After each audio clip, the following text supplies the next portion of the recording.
All right, so welcome back to the module 2.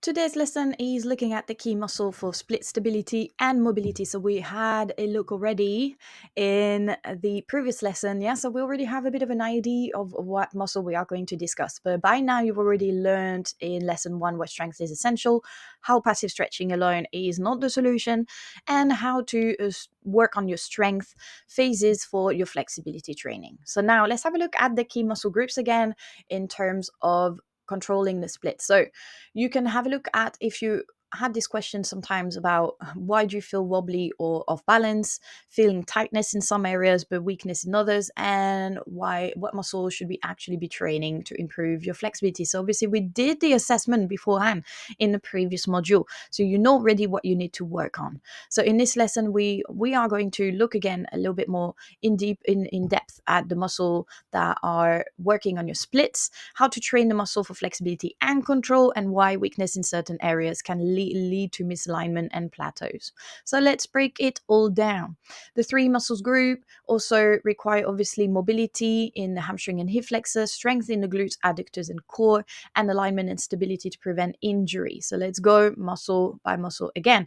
We'll look at the hamstring and hip flexors, length versus strength factor. So having a look at the hamstring here, you can see the hamstring work on the hip extension and the knee flexion. So bending your knee and extending your hip here, which is the back leg split. Yeah. So when you have tight hamstring, your front leg won't extend fully.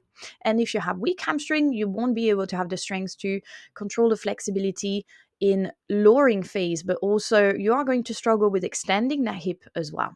So how to train it? We do eccentric hamstring curls. We will do PNF hamstring curls, hamstring stretching technique, which we do contract relax.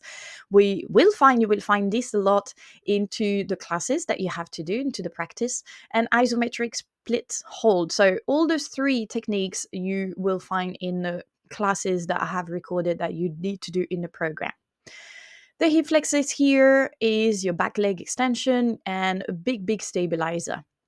If you have tight hip flexor, your pelvis will tilt forward and you compensate with your lower back. And if you have weak hip flexors, you will struggle again to hold an active split. Excuse me.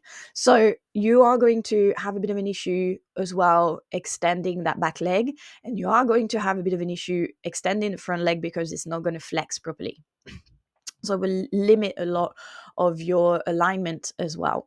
So working active hip flexors, such as leg lift and other exercises that we do in the classes, lunges with working on the tilt to train the strength without compressing your lower back, and doing some resistance band drills, which is controlling at the end range. So again, we do this with the straps in the classes.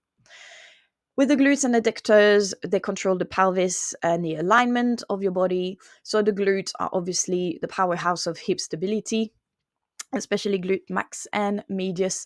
They stabilize your hips. They prevent your hip turning out. If you have weak glute, you will struggle to stay aligned, and if you have tight glutes, you will feel the strain in the outer hip when you're trying to square. So glute strength obviously prevent your hip rotation and increases stability, but also if you look, it works also in extending your hip properly as well.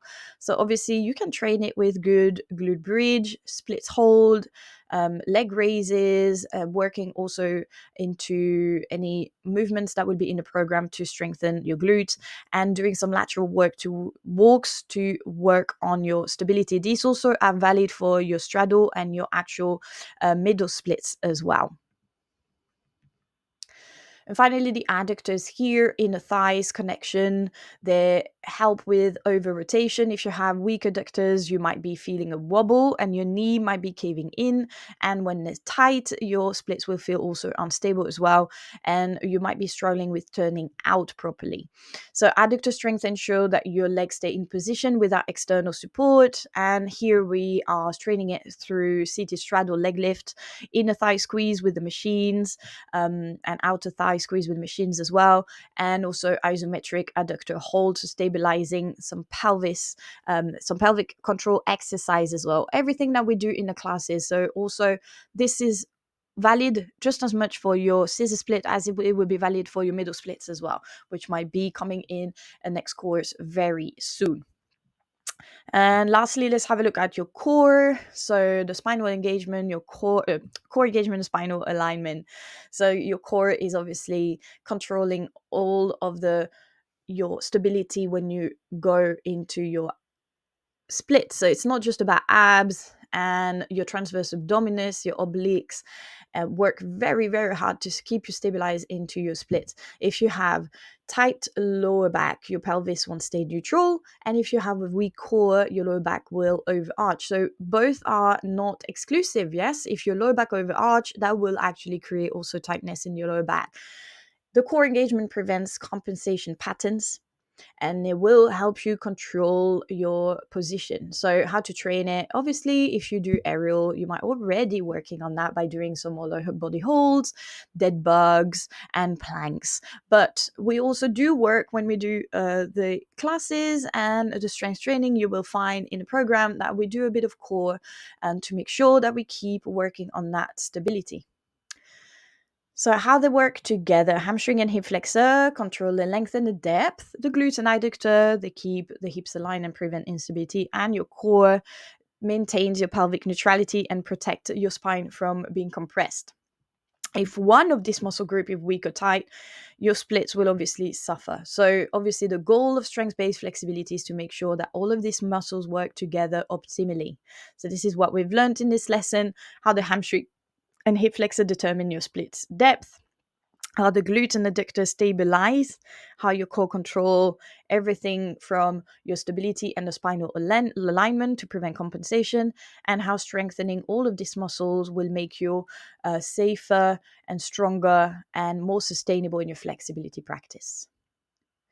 Your activity today, will be to test which muscle group is limiting your splits. So working again, we always do the same and similar kind of self-assessment. Go into your splits, squeeze your glutes. You can do this after a class or you can do this after a training session at the gym. Looking again at your hip rotation, if you feel more stable when you squeeze your glute or not.